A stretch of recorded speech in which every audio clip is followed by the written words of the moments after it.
અગણિત છે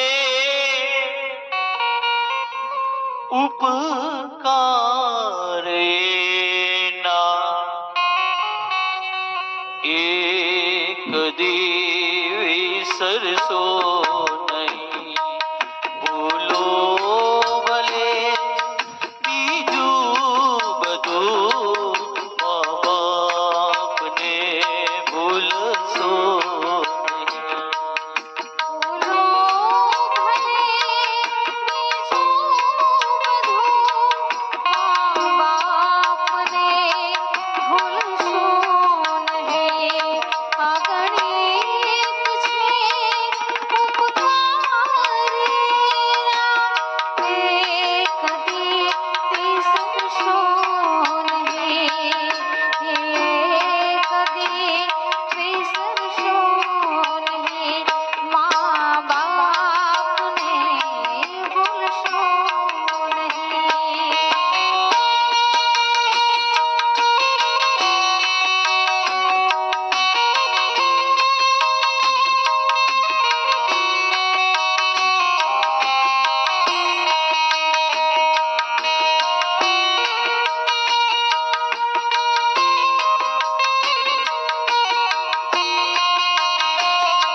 યુવાન વહુ ને વૃદ્ધ મા બાપ નો ગમે.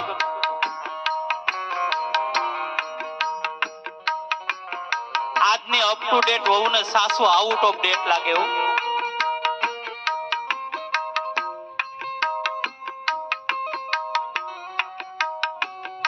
વૃક્ષ ગમે તેટલું મોટું થઈ જાય,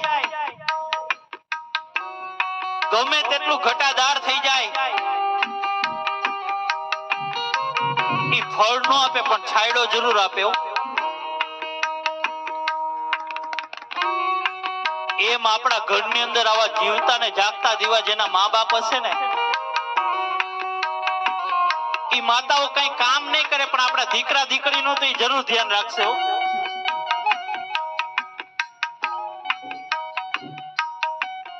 દીકરીને દાદીમાં નો ગમે,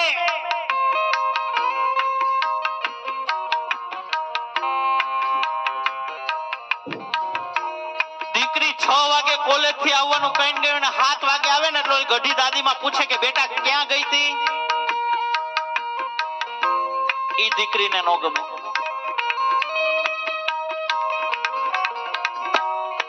દીકરી 6 વાગે કોલેજ થી આવવાનું કહીને 6:30 આવે ને એટલે તરત ઓલી ગઢી દાદીમાં પૂછે કે બેટા કેમ થયું?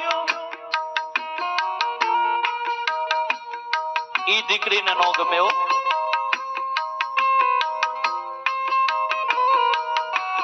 અરે કોક નો ફોન આવે ને એટલે તરત જ રૂમ માં જઈને ઝીણી વાતો ચાલુ થાય ને એટલે ઓલી ગઢી દાદી માં પૂછે કે બેટા કોનો ફોન હતો? ઈ દીકરીને નો ગમે. તરત એના પપ્પાને જઈને ફરિયાદ કરે કે પપ્પા મને દાદી માં ટક કરે છે, પપ્પા મને દાદી માં ગમતા નથી પપ્પા. એમ તરત જઈને ફરિયાદ કરે. દાદીમાં બિચારી એના ભવિષ્ય આટું કહેતી હોય.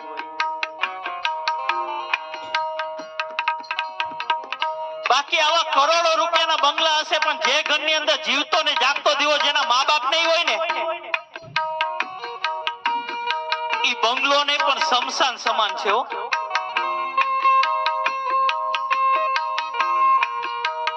પણ દરરોજ નો દરરોજ કરીને ખાતો હોય, 10 બાય 10 ની ઓરડીમાં રહેતો હોય, પણ જે ઘરની અંદર જીવતો ને જાગતો દીવો જેના મા બાપ છે ને, ઈ આ દુનિયાની અંદર અબજોપતિમાં અબજોપતિ માણસ છે બાપ.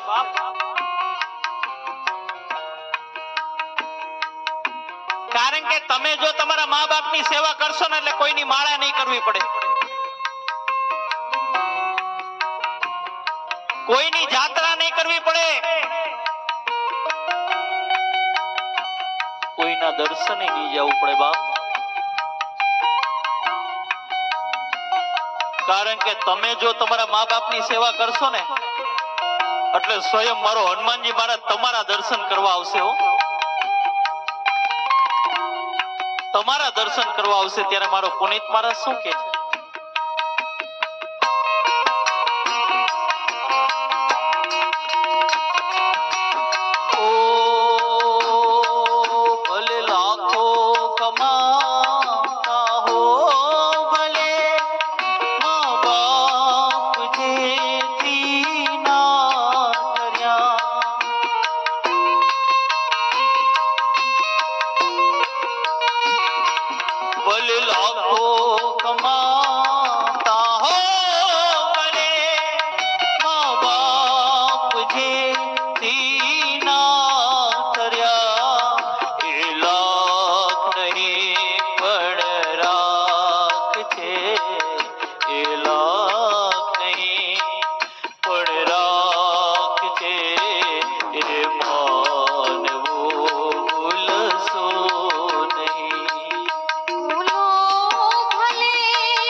ભગુડામાં મોગલ માને ચુંદડી ચડાવવા જાય હો.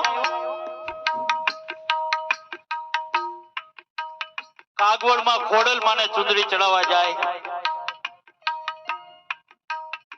તો અહીંયા ઘરની માં બિચારી ખૂણે બેઠી બેઠી રડતી હોય.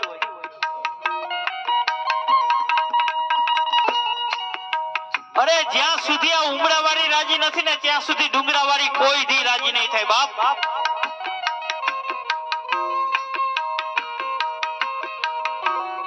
ઉમરાવાળીને તમે ખારો હાડલો લઈ દેહો ને એટલે ડુંગરાવાળી તો આપોઆપ રાજી થવા મળશે હો.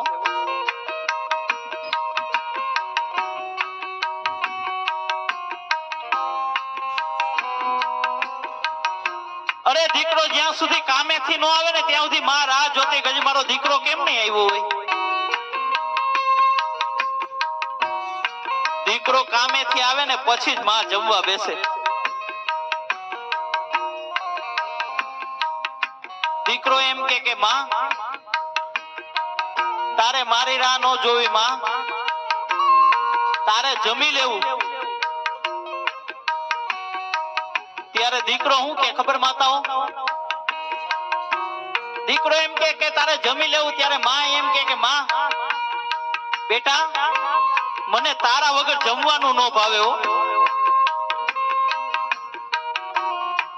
મને તારા વગર કોડિયા ગળા હેઠે ન ઉતરે બાપ.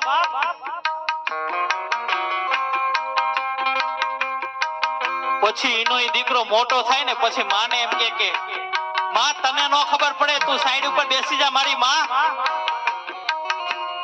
તને ન ખબર પડે. ત્યારે માને બહુ દુઃખ થાય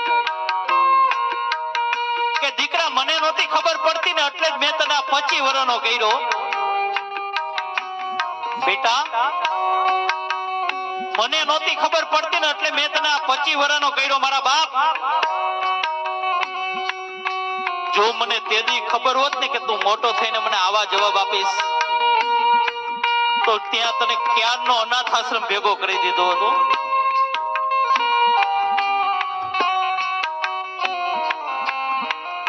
કારણ કે માતાઓ એક ઘરની અંદર 4 સભ્યો અને 3 રોટલા હોય.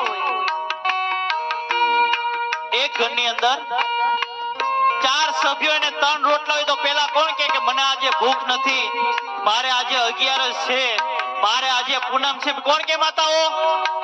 જોરથી બોલો, કોણ કે? વાહ, તમારે અહીંયા સામે બેહવાની જરૂર હતી હો, મારે આમ જોવું પડે. પોતે ભૂખી રહીને પોતાના સંતાનને જમાડે ને એનું નામ માં. પોતે ભૂખી રહી જાય મારે આજે 11 છે, મારે આજે પૂનમ છે. માં નો જમે પણ બાપા તો જમી લે કે આવીને જમી લે, દરરોજ નું થયું એને. તો માં નો જમે, પછી મોટો થઈને દીકરો માને ભૂખી રાખે. હું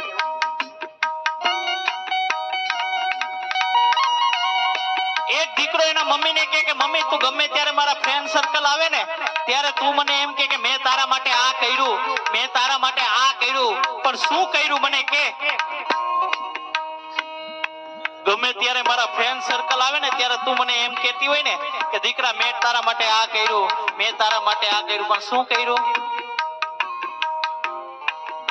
ત્યારે માએ જવાબ આપ્યો કે જે કરીને હિસાબ રાખે ને એ કોઈ દી માં ન હોય બાપ. પોતે આખી જિંદગી ગણી નાખે દીકરા પાછળ પણ કોઈ દી હિસાબ ન રાખે.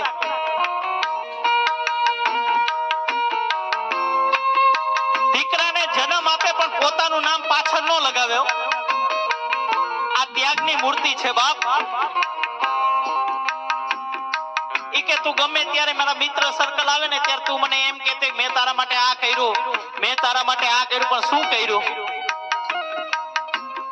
તું કે બેટા તું 5 કિલોનો પાણો લઈને તારા પેટે બાંધી 9 મહિને રખડ ને ત્યારે તને ખબર પડે કે માની કિંમત શું હોય.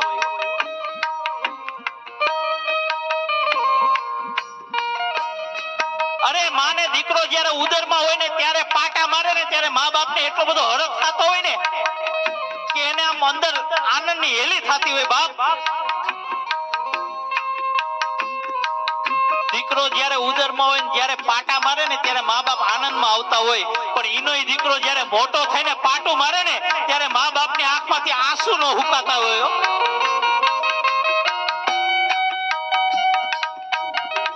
કારણ કે મા બાપે ક્યારે પણ ન ધાર્યું હોય ને એવું પોતાનું પેટ જ પોતાને નડે છે.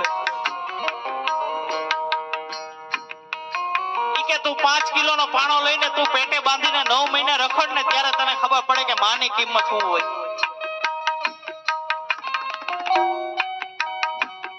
અરે મેં તને છાતીએ વળગાડીને જે અમૃત રૂપી દૂધ પાયું છે ને એની એક એક ગુણની કિંમત તું મને શું ચૂકવીશ?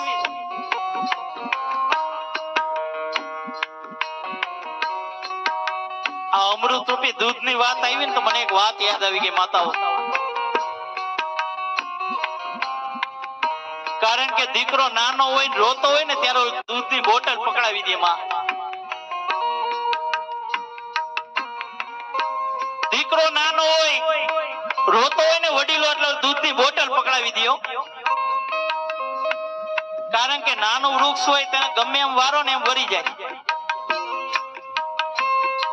ઈ દીકરાને A for એપલ એમ શીખવાડો ને એટલે આખી જિંદગી A for એપલ જ રહે, પછી એમાં બીજું કાંઈ ન થાય.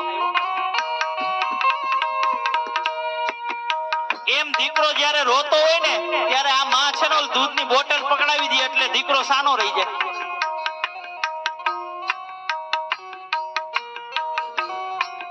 પછી જેમ દીકરો મોટો થતો જાય ને એમ બોટલ એ મોટી થતી જાય. મારી વાત સાચી લાગે ને વડીલો માતાઓ મને તાલીઓથી વધાવી લેજો. જેમ દીકરો મોટો થાય એમ બોટલ મોટી થાય, જેમ દીકરો મોટો થાય એમ બોટલ મોટી થાય. કોટરિયું, અડધિયું અને પછી આવે હોલ્સ. પછી આને આ માં ફરિયાદ કરે કે મારો દીકરો દારૂડિયો થઈ ગયો. અરે માં દારૂડિયો થઈ જાય ને કારણ કે બોટલ પકડાવવાની શરૂઆત જ તે કરી હતી મારા બાપ. મારા હનુમાનજી મહારાજે તમને અમૃતરૂપી દૂધ આપ્યું છે ને, ઈ પાહો એટલે શિવાજી જેવા વિચાર આવશે, મહારાણા પ્રતાપ જેવા વિચાર આવશે, પણ પાહો તો પછી પાણીપુરીની લારીએ જઈને ઉભા રહો તો પછી ન્યા શિવાજી નો થાય. સંતાનથી સેવા કરો, સંતાન છો સેવા ચાહો.